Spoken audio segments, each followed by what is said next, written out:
Hello everyone, welcome to my channel civil signal. और आज हम एक ज्योग्राफी का नया टॉपिक डिस्कस करने वाले हैं और ये बहुत इंपॉर्टेंट टॉपिक है ज्योग्राफी का, जिसमें हम प्लेट टेक्टोनिक थ्योरी के बारे में डिटेल में डिस्कस करेंगे। प्लेट टेक्टोनिक थ्योरी में क्या क्या चीज़ें हैं जो अनआंसर्ड रह गई हैं, वो इस थ्योरी में कैसे कवर अप की गई हैं, वो हम डिस्कस करेंगे। फिर प्लेट इंटरेक्शंस कैसे हुए हैं, डाइवर्जेंट इंटरेक्शन क्या है, कन्वर्जेंट क्या है, ट्रांसवर्स क्या है, इसके बारे में हम डिटेल डिस्कस करेंगे। जब प्लेटें डाइवर्ज करती हैं तो क्या होता है वो डिस्कस करेंगे। फिर उसके क्या क्या चीज़ें होती हैं, उसके अलावा डाइवर्जेंट होने की वजह से कौन कौन से फेसेस बनते हैं वो डिस्कस करेंगे डिटेल में। उसके बाद एक कन्वर्जेंट प्लेट बाउंड्रीज क्या होती हैं, ओशियन कॉन्टिनेंट, इन सब के कन्वर्जेंट से क्या क्या लैंडफॉर्म्स बनते हैं वो हम देखेंगे डिटेल में। ओशियन कॉन्टिनेंट के कन्वर्जन से क्या बनता है, कॉन्टिनेंट कॉन्टिनेंट के कन्वर्जन से क्या बनता है, ये सब डिटेल में देखा जाएगा। उसके बाद ट्रांसफॉर्म बाउंड्री क्या होती है और इसके वजह से वर्ल्ड में कौन से लैंडफॉर्म्स बने हुए हैं, इसके बारे में डिस्कस करेंगे। ठीक है, इसके पहले हम लोगों ने लेक्चर में डिस्कस किया था दो थ्योरीज, जो अगर आपने वो लेक्चर नहीं देखा है तो जाकर ज़रूर देखिएगा, जिसमें हम लोगों ने continental drift theory plus sea floor spreading theory को डिटेल में डिस्कस किया था, और इन दोनों के क्या ड्रॉबैक थे जिसको फुलफिल किया गया है प्लेट टेक्टोनिक थ्योरी में।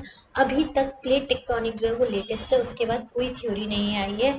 अभी तक जितना भी ज्योग्राफी में सॉल्व हुआ है वो plate tectonic theory, sea floor spreading theory और कॉन्टिनेंटल ड्रिफ्ट थ्योरी की वजह से सॉल्व हुआ है। तो ये तीनों ही थ्योरीज बहुत इंपॉर्टेंट है ज्योग्राफी के लिए। तो इसके पहले वाला जो वीडियो है वो भी ज़रूर देखिए, और इस वीडियो को भी एंड तक आप ज़रूर देखिएगा, आपको काफ़ी कुछ सीखने को मिलेगा। हमारी एक और इम्पॉर्टेंट थ्योरी जिसको हम बोलते हैं प्लेट टेक्टोनिक थ्योरी है, बहुत ज़्यादा इम्पॉर्टेंट है। अब अभी तक हमको ये पता चल गया कि कॉन्टिनेंट ड्रिफ्ट हो रहे हैं, कॉन्टिनेंट्स के ड्रिफ्ट तो मतलब वो पहले जुड़े हुए थे और अब वो ड्रिफ्ट हो रहे हैं, लेकिन उनका ड्राइविंग फोर्स अभी तक हमको नहीं पता है। और दूसरा हमको क्या पता चल गया है कि सी फ्लोर कहाँ बन रहे हैं और कहाँ डिस्ट्रॉय हो रहे हैं। तो मिड ओशियनिक रिज पे क्यों नए सी फ्लोर, क्योंकि वहां से लावा बाहर आ रहा है, और ट्रेंचेस पे क्या हो रहा है, ओशियनिक क्रस्ट डिस्ट्रॉय हो रही है, ये हमको पता चल गया।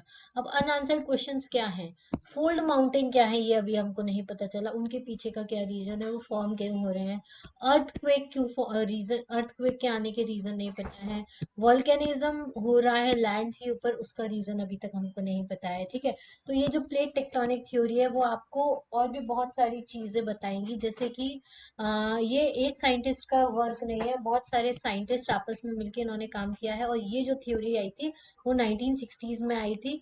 दो साइंटिफिक एविडेंसेस अभी तक है इसमें, एक तो सी फ्लोर स्प्रेडिंग का है और एक पेलियोमैग्नेटिज्म का है। ये सबसे लेटेस्ट और एक्सेप्टेड थ्योरी है, इसके बाद अभी और कोई थ्योरी नहीं आई है जो प्लेट टेक्टोनिक के बारे में एक्सप्लेन करे।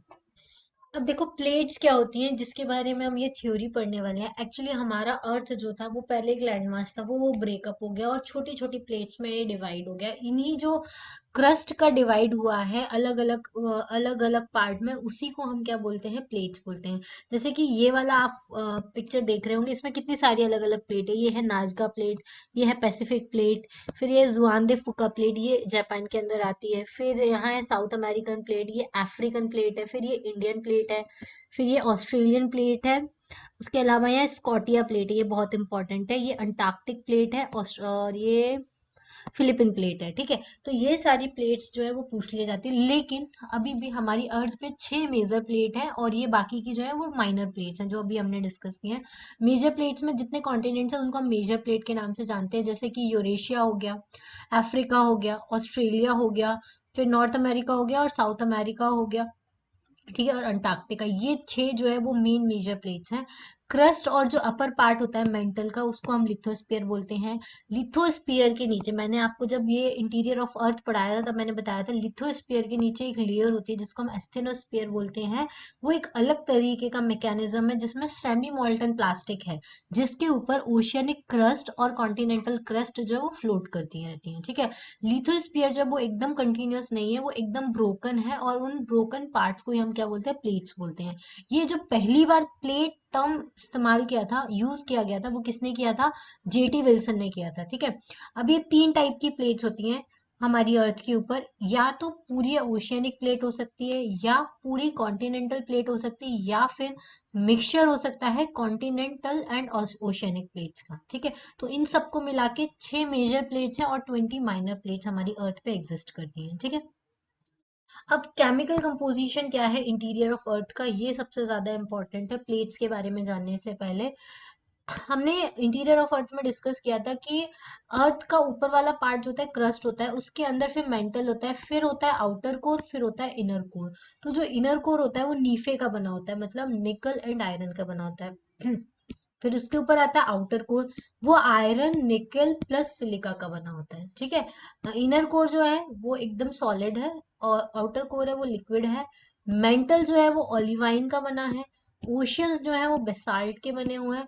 और कॉन्टिनेंट्स जो है वो ग्रेनाइट और एंडेसाइट्स के बने हैं। अब इनका है ना जो फ्लोटिंग स्पीड है, फ्लूइडिटी है, वो अलग अलग है, उसके हिसाब से इनकी रिजिडिटी मैटर करती है, ठीक है।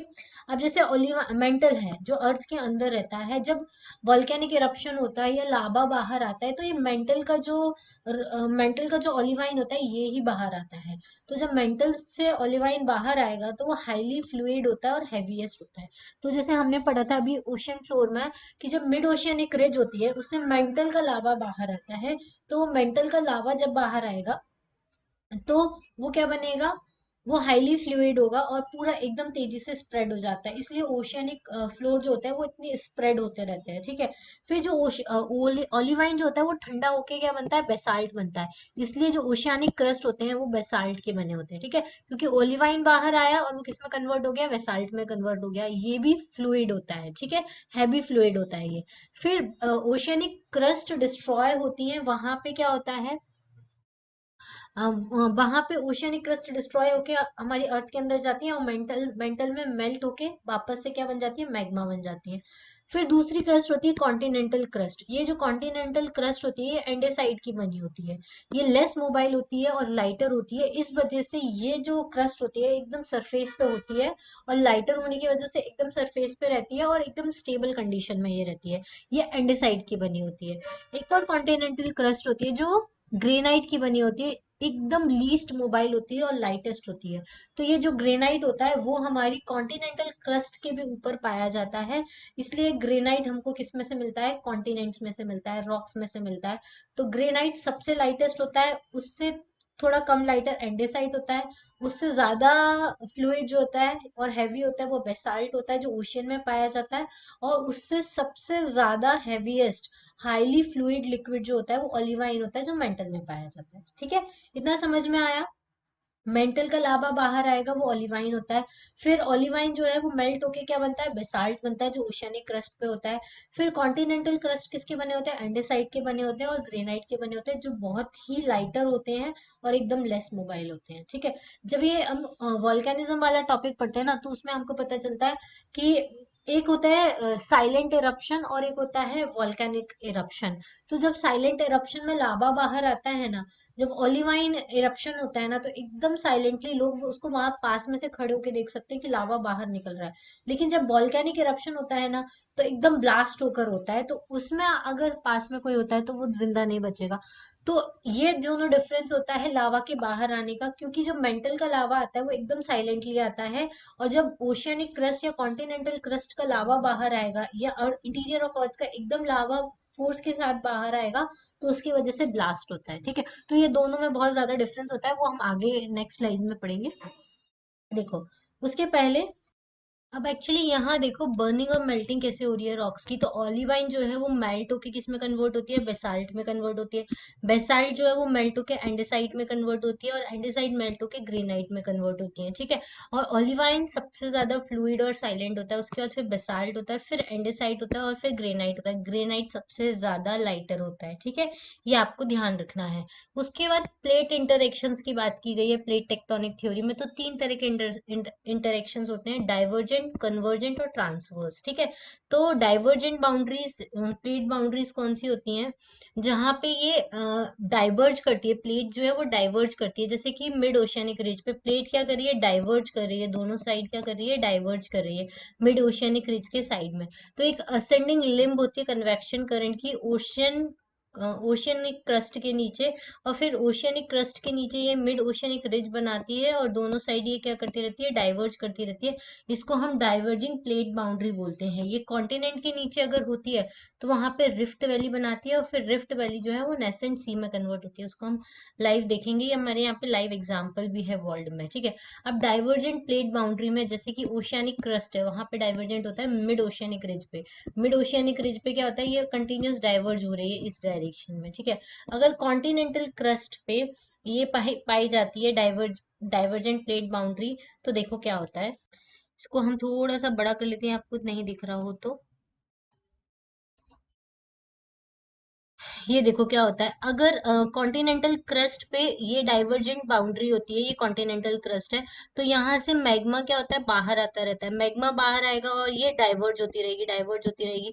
एक टाइम ऐसा आएगा कि ये क्या बन जाएगी, डाइवर्ज होकर रिफ्ट वैली बन जाएगी, और उस रिफ्ट वैली में से क्या फ्लो करने लगेगा, कोई रिवर फ्लो करने लग जाएगी।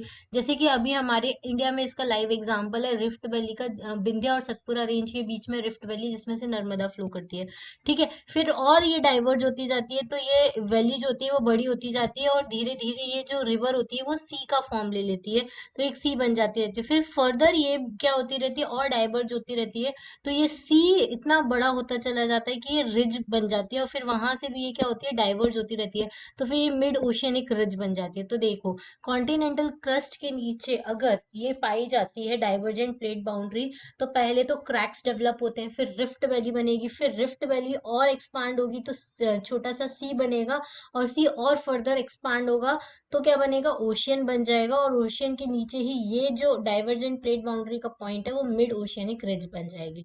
तो ये पूरा एक प्रोसेस होता है डाइवर्जेंट प्लेट बाउंड्री का। इतना समझ में आया होगा।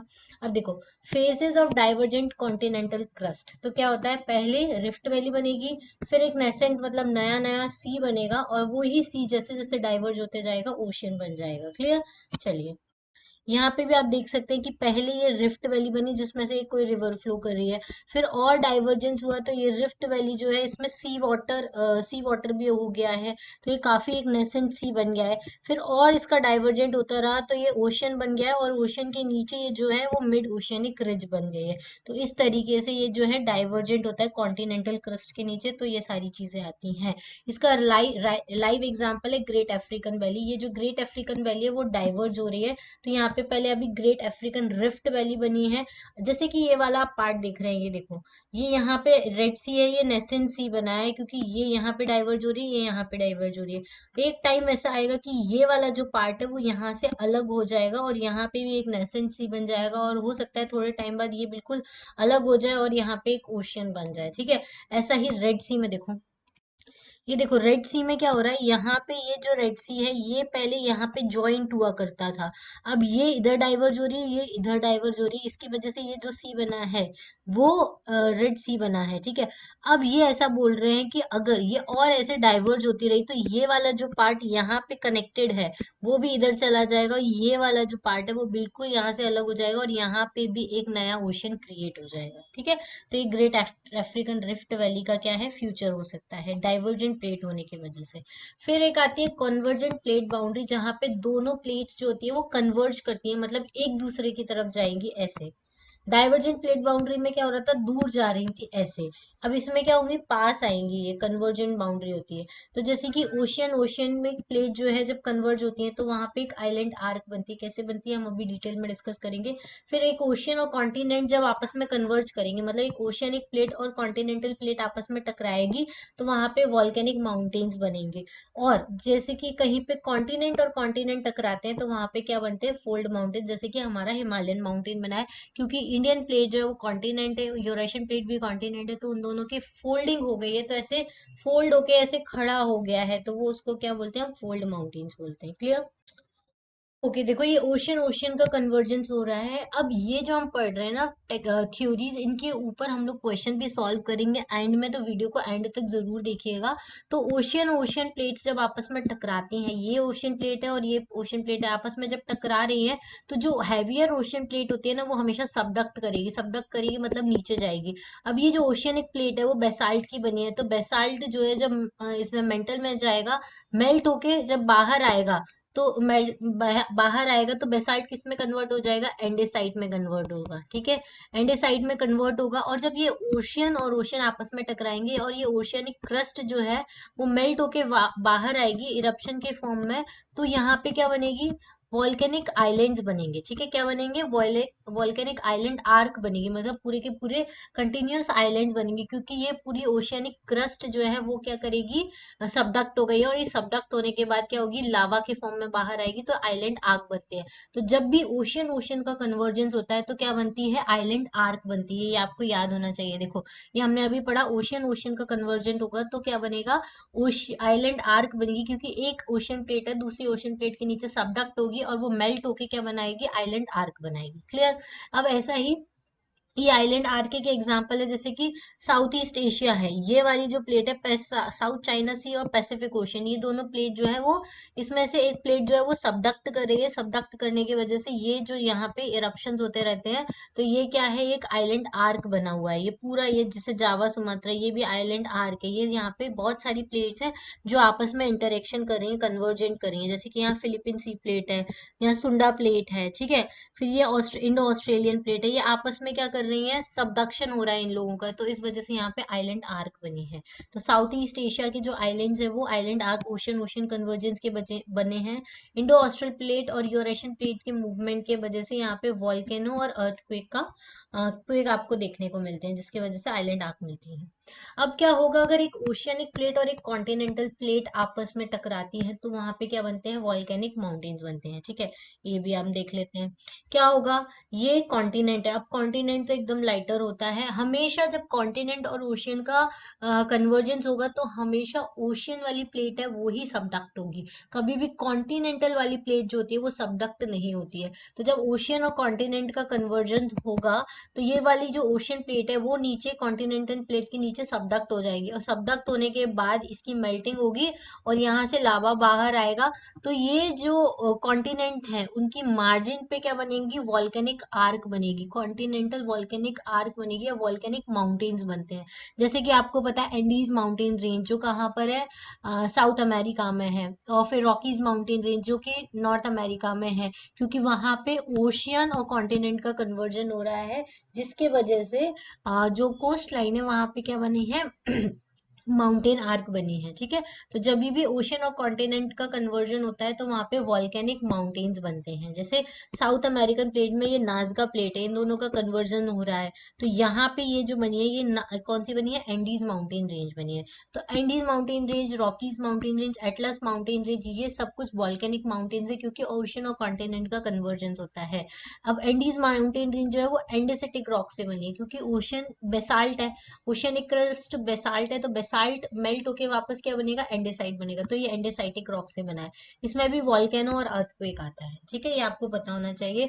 अगर इनकी लोकेशन अभी तक आपने नहीं देखी है मैप में तो आप जाकर देख सकते हैं। अगर किसी को मैप लोकेशंस के वीडियोस चाहिए रिवीजन करने के लिए तो प्लीज मुझे कमेंट बॉक्स में कमेंट कीजिएगा, तो मैं उनके रिवीजन वीडियोस भी बना दूंगी, ठीक है। चलिए, कॉन्टिनेंटल कॉन्टिनेंटल फोल्ड माउंटेन्स कौन कौन से होते हैं ये आपको पता है होना चाहिए। तो देखो, कॉन्टिनेंट और कॉन्टिनेंट का जब कन्वर्जेंस होता है, मतलब दो कॉन्टिनेंटल प्लेट्स जब आपस में कन्वर्ज होंगी, तो मान लो ये कॉन्टिनेंटल प्लेट है, ये कॉन्टिनेंट प्लेट है, आपस में जब कन्वर्ज होंगी तो कोई सी भी प्लेट सबडक्ट नहीं होगी, क्योंकि कॉन्टिनेंटल प्लेट कभी भी सबडक्ट नहीं होती है। जब ऐसे मान लो हम दो प्लेट्स को आपस में टकराएंगे तो वो ऐसे अपलिफ्ट हो जाएगी, ये प्लेट इधर से आई, ये प्लेट इधर से आई, ये दोनों आपस में टकराएंगी तो क्या बन जाएगी, माउंटेन्स बनेंगी, ठीक है। ये प्लेट इधर से आई, ये प्लेट इधर से आई, आपस में टकराएंगी तो ये खड़ी होती जाएंगी ऐसे, तो हमेशा वॉल्केनिक माउंटेन चेन बनेगी इस केस में, ठीक है।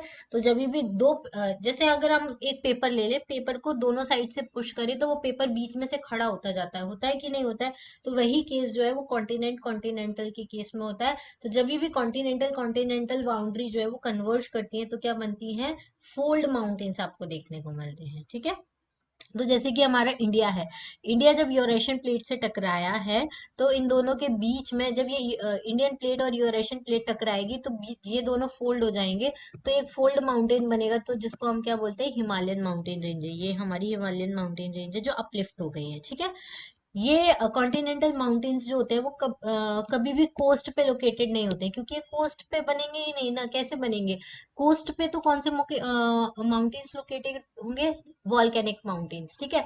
हमेशा ये जो फोल्ड माउंटेन्स होते हैं वो दो प्लेट्स के जहाँ पे जॉइंट होगा वहां पे ये आपको दिखेंगे, और यहाँ पे कोई वॉल्केनिज्म नहीं होगा क्योंकि कोई भी प्लेट सबडक्ट नहीं हो रही यहाँ पे, लेकिन आपको पावरफुल अर्थक्वेक देखने को मिलता है, क्योंकि जब आपस में टकराएंगी तो उसकी वजह से अर्थक्वेक रिलीज होगा, जैसे कि हिमालयन माउंटेन हो गए, आल्प्स माउंटेन हो गए, यूराल माउंटेन हो गए, ये सारे कॉन्टिनेंटल माउंटेन्स हैं जो दो प्लेट के आपस में टकराने की वजह से फोल्ड हो रही हैं प्लेट्स, तो इस वजह से फोल्ड माउंटेन्स बनते हैं, ठीक है। ये आपको पता होना चाहिए, ठीक है। तो इसके बाद एक और लास्ट हमारा टॉपिक है प्लेट टेक्टोनिक थ्योरी का, वो है ट्रांसफॉर्म बाउंड्री, और इसके बाद हम क्वेश्चन सॉल्व करेंगे, ठीक है।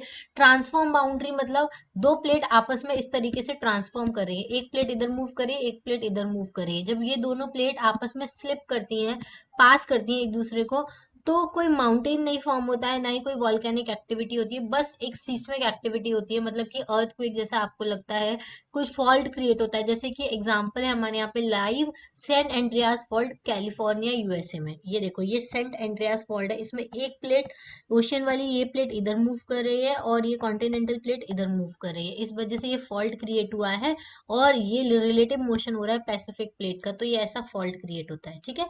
ये ऐसा फॉल्ट क्रिएट होता है, इसको हम बोलते हैं सेंट एंड्रियास फॉल्ट, ठीक है। तो ये इस तरीके से प्लेट टेक्टोनिक थ्योरी जो है वो काम करती है। ओके, इसी के साथ हमारी जो ये प्लेट टेक्टोनिक थ्योरी का कॉन्सेप्ट है वो फिनिश हो गया है। ये एक बहुत इंपॉर्टेंट कॉन्सेप्ट है और इससे बहुत सारे क्वेश्चन आपको जीपीएससी, यूपीएससी, एमपीपीएससी और जितने भी स्टेट पीसीएस एग्जाम्स होते हैं उसमें देखने को मिलेंगे। तो अगर आपको इसी तरीके के सारे डिटेल वीडियोस चाहिए ज्योग्राफी पे, हिस्ट्री पे, पॉलिटी पर और भी जितने सारे सब्जेक्ट्स होते हैं उसके ऊपर, तो आप हमारा क्रैश कोर्स ज्वाइन कर सकते हैं। अगर आप जीपीएससी एस्पिरेंट है तो आपके लिए एक पर्टिकुलर कोर्स है जीपीएससी 2024 का, जो आप जीपीएससी 2024 की तैयारी कर रहे हैं उनके लिए, और उसमें आप क्या कर सकते हैं, आपको एक तो रिकॉर्डेड वीडियोस मिलेंगे, साथ में आपको क्या मिलेगा, लाइव सेशंस मिलेंगे जिसमें आप अपने डाउट्स पूछ सकते हैं। उसके अलावा आपको फ्री पीडीएफ मटेरियल दिया जाएगा जिससे कि आपको नोट्स कैसे बनाने हैं, कहाँ से बनाने हैं, उसका प्रॉब्लम आपका सॉल्व हो जाएगा। तो ये बहुत ही अच्छा ऑफर आपके लिए है, बहुत ही कम प्राइस में अवेलेबल है। इसके लिए सिर्फ आपको क्या करना है, प्ले स्टोर पे जाके एप्लीकेशन को डाउनलोड करना है और वहाँ से आप कोर्स में जाइए, तो आपको वहाँ पे बहुत सारे free video lectures plus free PDF मिलेगी। उसका कंटेंट आप देखिए, अगर आपको अच्छा लगता है तो आप इस कोर्स को परचेज कर सकते हैं। ये आपको जीपीएससी 2024 की प्रिपरेशन में काफ़ी ज़्यादा हेल्प करेगा, ठीक है। आज के लिए इतना ही। Thank you, thanks for watching, have a nice day.